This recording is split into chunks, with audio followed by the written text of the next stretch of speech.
Assalamualaikum warahmatullahi wabarakatuh.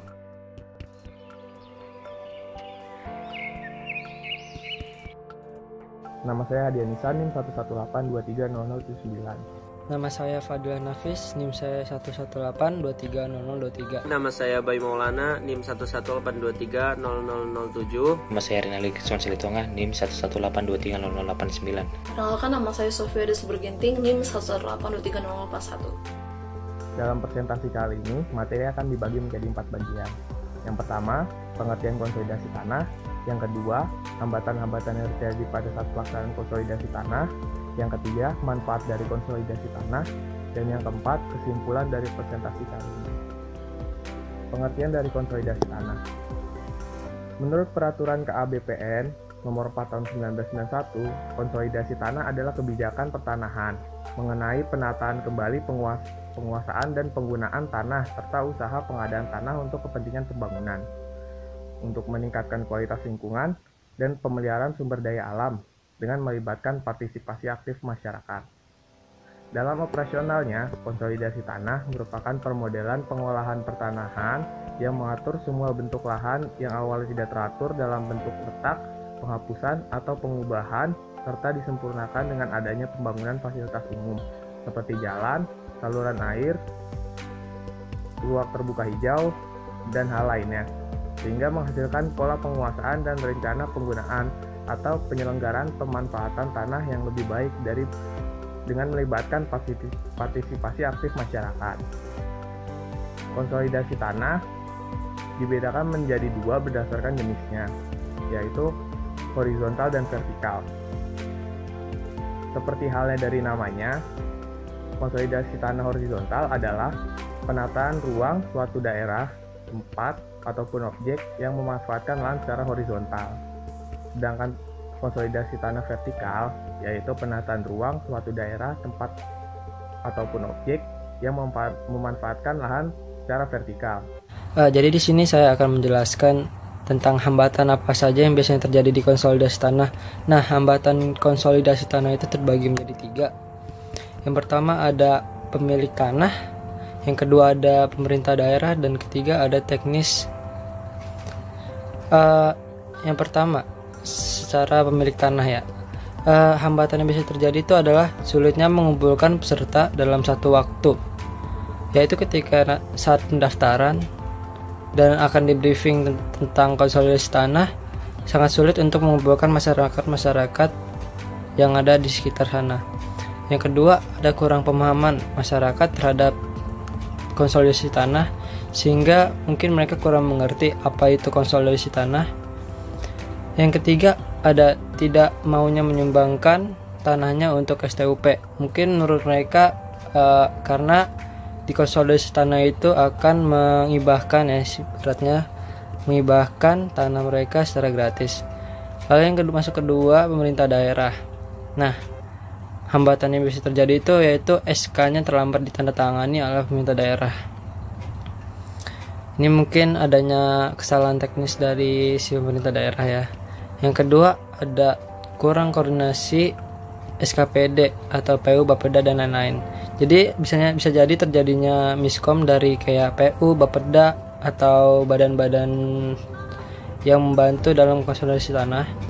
Yang ketiga, ada prasarana belum terbangun terkait dengan desain yang sudah disepakati. Mungkin adanya sarana nih, mungkin waktu pas di briefing sudah fix mungkin. Nah, tapi di lain waktu ternyata ada beberapa pihak yang tidak setuju, jadi itu akan menghambat dari konsolidasi tanah. Yang ketiga, secara teknis ya. Secara teknis mungkin ini lebih secara teknisnya itu masuk ke tanahnya itu. Jadi ada sebagian tanah belum terdaftar atau masih dari tanah adat dan batasnya tidak jelas. Dengan secara logis mungkin ini adalah sengketa tanah, jadi mungkin pemerintah agak bingung untuk melakukan dari konsolidasi tanah karena itu merupakan tanah sengketa.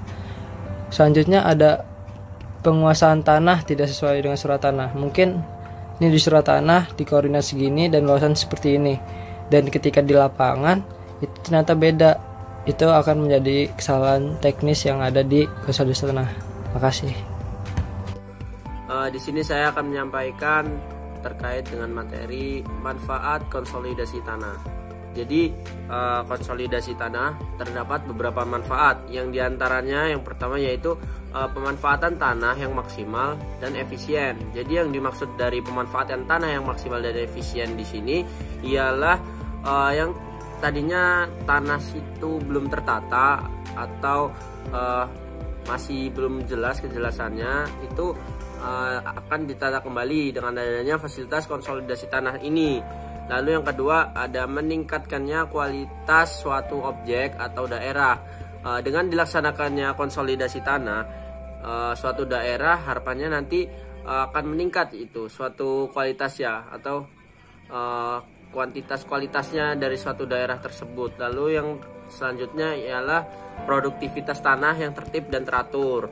Jadi setelah adanya penatanan, yaitu dengan mengadakannya konsolidasi tanah, melakukan konsolidasi tanah, daerah tersebut produktivitasnya tertib dan teratur gitu.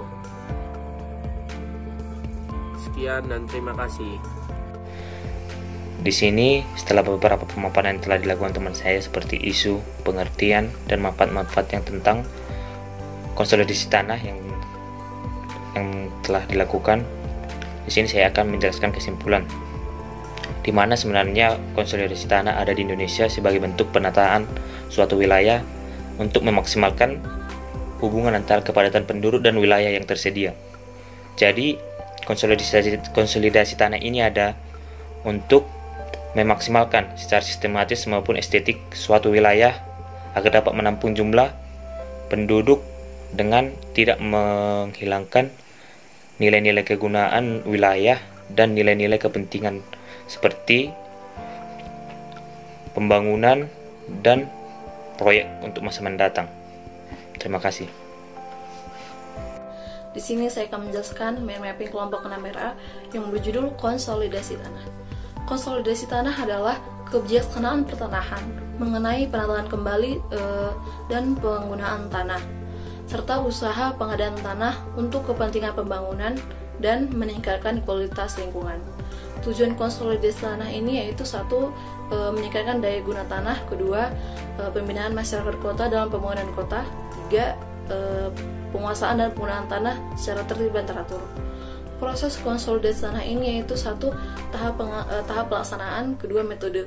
Dalam proses konsolidasi tanah ini kita harus menjunjung dan menghormati hak atas tanah, serta menjunjung keadilan dan partisipasi para pemilik tanah. Problem dalam konsolidasi tanah ini yaitu satu, bagaimana cara kita yang dapat kita tempuh untuk melakukan konsolidasi tanah dalam suatu daerah. Kedua, bagaimana upaya kita dalam konsolidasi tanah ini terhadap pemilik tanah dan kemungkinan dengan pengambilan tanah oleh pihak lain. Demikian presentasi saya, terima kasih.